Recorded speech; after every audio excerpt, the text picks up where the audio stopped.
the 4th of May, 1945. 50 miles from Prague, General George Patton's Third Army was moving closer to Pilsen. The German resistance was crumbling as his men advanced through western Czechoslovakia. Urgent signals were being sent by the Czech resistance. Prague is ready for you. The Germans are crumbling. Arrive promptly. In under 3 months, Patton's soldiers had traveled 600 meters at an astounding pace. They had driven into Czechoslovakia, liberated Bavaria, and crossed the Rhine. Prague was spread out in front of them. There was very little German resistance.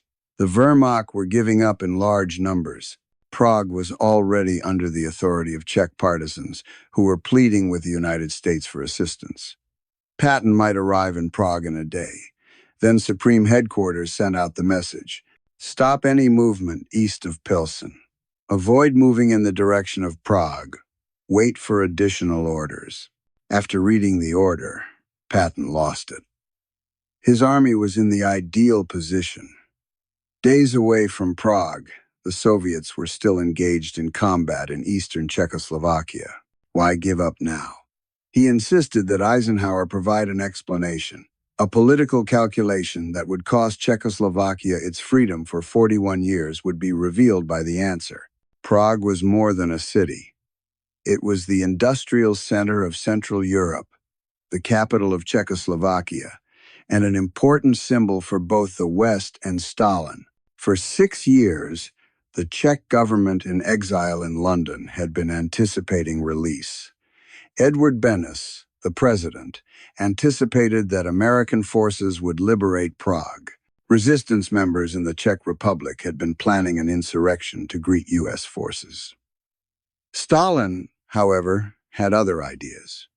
Soviet forces were moving eastward across Slovakia in the direction of Prague. Stalin had informed Eisenhower that Czechoslovakia was part of the Soviet sphere of influence. The military domains of operation had been vaguely agreed upon at Yalta, although the ultimate political fate of Prague was not expressly signed away. Eisenhower was adamant about maintaining the line in order to prevent unintentional fighting between U.S. and Soviet forces. Eisenhower had to make a decision. Although American forces could likely reach Prague earlier, capturing the city would infuriate Stalin and possibly cause the alliance to fall apart before Germany had even formally submitted. The situation of the Third Army was ideal. Western Czechoslovakia was home to Patton's 12th, 20th, and 5th Corps. His troops were well-equipped, experienced, and encountering little resistance. Instead of the Soviets, German units in Czechoslovakia were turning themselves in to the Americans. Wehrmacht officers were aware of the consequences of being imprisoned by the Soviet Union. Thousands of them were making their way toward American lines. American flags were being waved by individuals in the Czech Republic. Radio stations were under the hands of resistance fighters, who also broadcast appeals. American forces arrived swiftly. We are prepared to take on the Germans. Prague might be captured with few casualties, according to Patton's intelligence officers. The German garrison was insignificant. In order to surrender to Americans rather than the Soviets, the majority of Wehrmacht battalions were attempting to escape west. From an operational standpoint, it was the simplest target Third Army had encountered in months. A 2-day advance, minimal opposition, and fervent local backing. The Red Army is still battling in Slovakia. Eisenhower was informed by Patton that he might arrive in Prague by May 6. Eisenhower advised him to remain in his current location. Patton was unaware that Eisenhower had been using military channels to directly coordinate with Stalin. Churchill was unaware of these exchanges.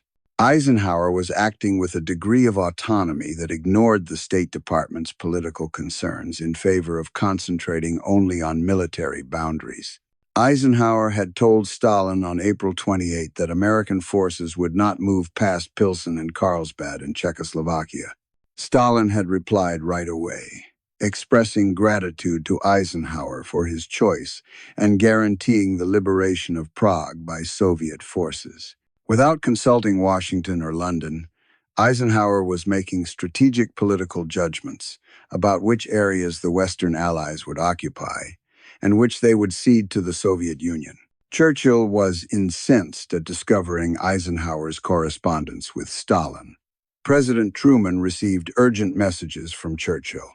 Prague must be captured by American forces. The entirety of Czechoslovakia cannot be occupied by the Red Army. However, Eisenhower had already promised Stalin that American soldiers would stop at Pilsen. Churchill was aware of the situation. Every area that the Soviet Union had freed was under Soviet occupation: Hungary, Poland, Romania, and Bulgaria. Communist regimes followed the Red Army wherever it went. Even though the term had not yet been created, Churchill could already feel the coldness of the Iron Curtain.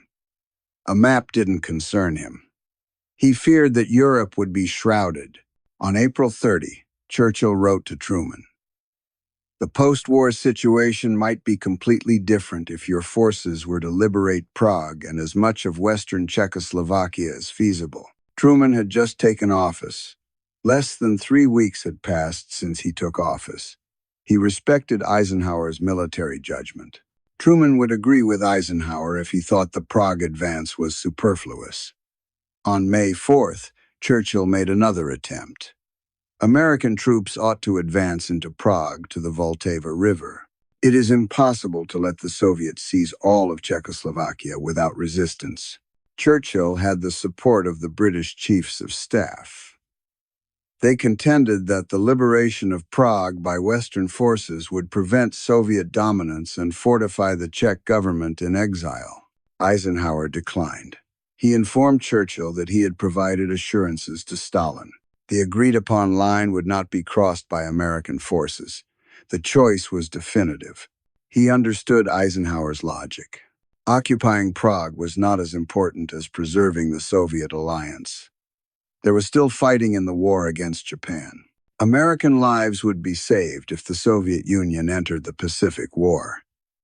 In order to enable the large troop movement to the Pacific, Eisenhower's top goal was a clean end to the European War. Eisenhower saw Prague as a prestige goal, unworthy of causing a split with a crucial ally.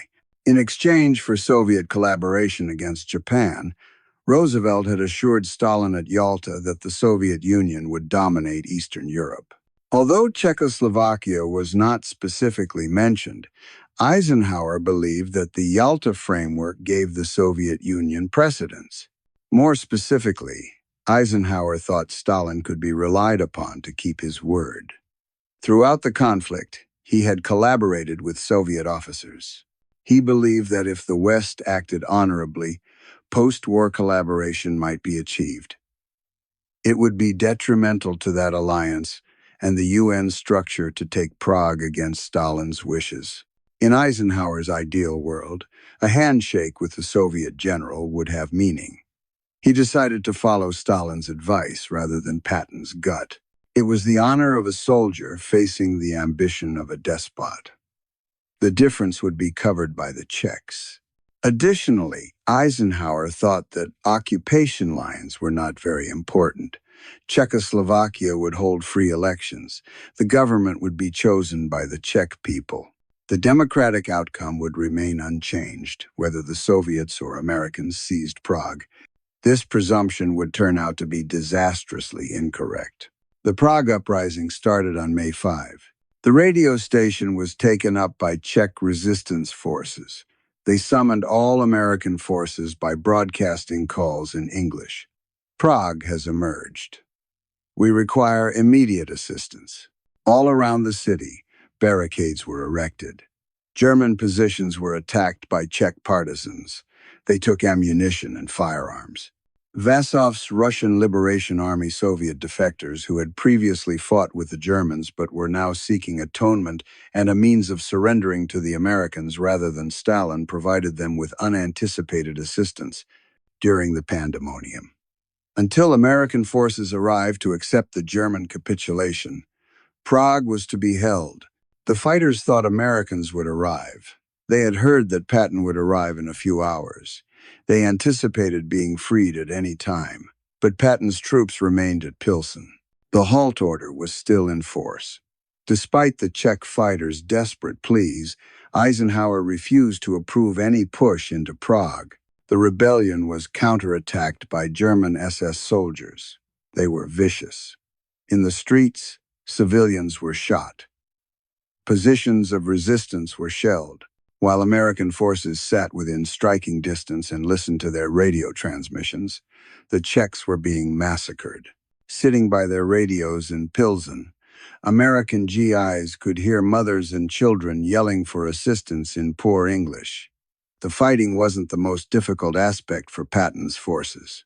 It was the quiet they had to keep as the tense radio cried out for a rescue that would never arrive. "Let me go to Prague," Patton begged Eisenhower. "Support is required for the resistance." Eisenhower declined. The choice had been made. On May 9, Soviet forces arrived in Prague. The rebellion had been going on for 4 days. Fighting the SS garrison had claimed the lives of almost 1,700 Czechs. Thousands more suffered injuries. The opposition had run out. In order to prevent being captured by the Soviets, General Rudolf Toussaint, the German commander, had previously signed a surrender agreement with the Czech resistance. Nevertheless, the Red Army tanks were welcomed as liberators when they arrived in Prague. Czech citizens applauded. They threw flowers. The Soviets were quickly portrayed in Stalin's propaganda as the heroes who liberated Czechoslovakia from fascism. The fact that American soldiers had been closer and might have arrived days earlier was not mentioned. While Americans waited at Pilsen, the fact that the rebellion had been put down was not acknowledged. The story was established. Czechoslovakia was freed by the Soviet Union. Prague was saved by the Red Army. The resistance was coordinated by the Communist Party. The West took no action. On May 16, President Beneš arrived back in Prague. He discovered that the city was under Soviet occupation. Leaders of the Czech Communist Party were already meeting with Soviet officers. The political foundation for Soviet dominance was being established. Beneš thought that democratic elections would still be feasible. Despite the Soviet military's presence, he had faith that Czechoslovakia could remain independent.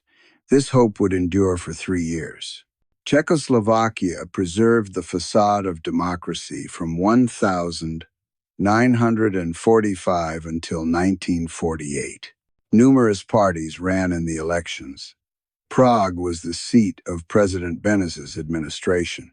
However, Soviet influence increased rapidly. The police and the Interior Ministry were under Communist Party authority. Czech security forces collaborated with Soviet advisors. Opponents in politics started to vanish. Czech Democrats sought assistance from the West. They reminded the United States and Britain that Czechoslovakia had been granted independence.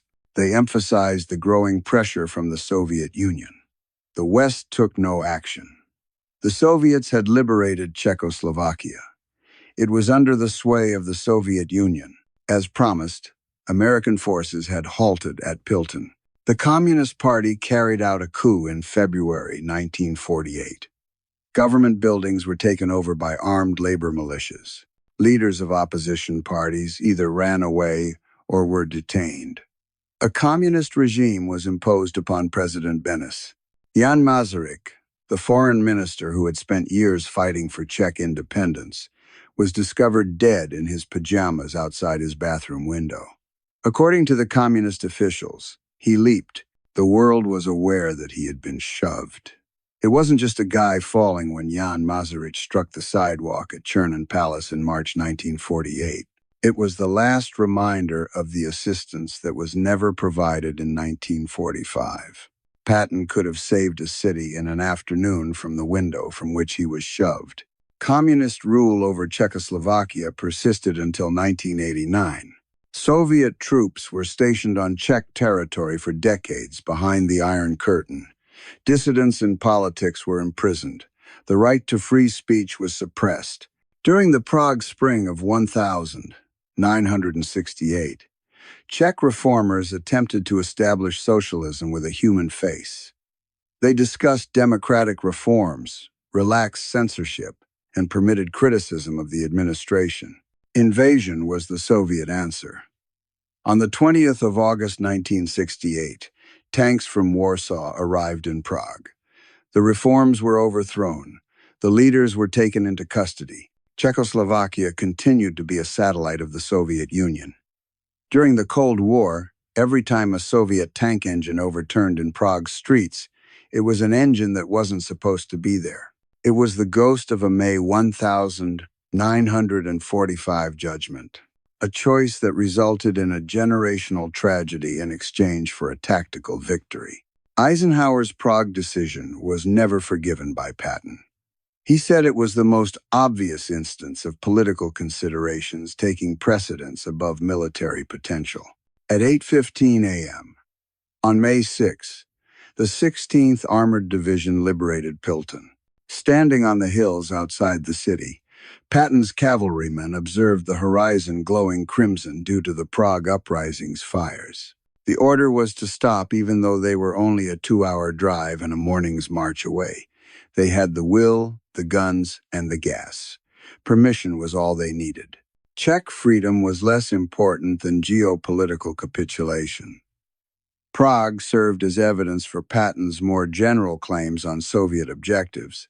What did Stalin's refusal to permit American soldiers to free a single city reveal about his intentions for Eastern Europe? Within 3 years, Eisenhower's belief that occupation lines were irrelevant was shown to be incorrect.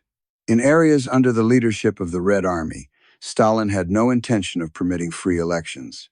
The cost of that error in judgment was borne by the Czech people, 2 generations without freedom and 40 years of communist oppression, all as a result of American forces coming to a standstill in May 1945. The pattern that would characterize the Cold War was made clear by the Prague decision. Communist regimes followed the Red Army wherever it went. No negotiated agreements, no free elections, and no exceptions. Take as much territory as possible before the war ends. Churchill had attempted to warn Truman and Eisenhower. The Soviet Union will never return the territory they have taken. The caution was disregarded. Eisenhower made the decision to respect agreements and have faith in Stalin. He unintentionally left a country at the mercy of a despot while keeping his pledge to an ally. Millions of people suffered decades of persecution as a result. The lesson was supposed to be learned in Prague in May 1945. Before Czechoslovakia recovered its independence, 41 more years passed and the Soviet Union fell.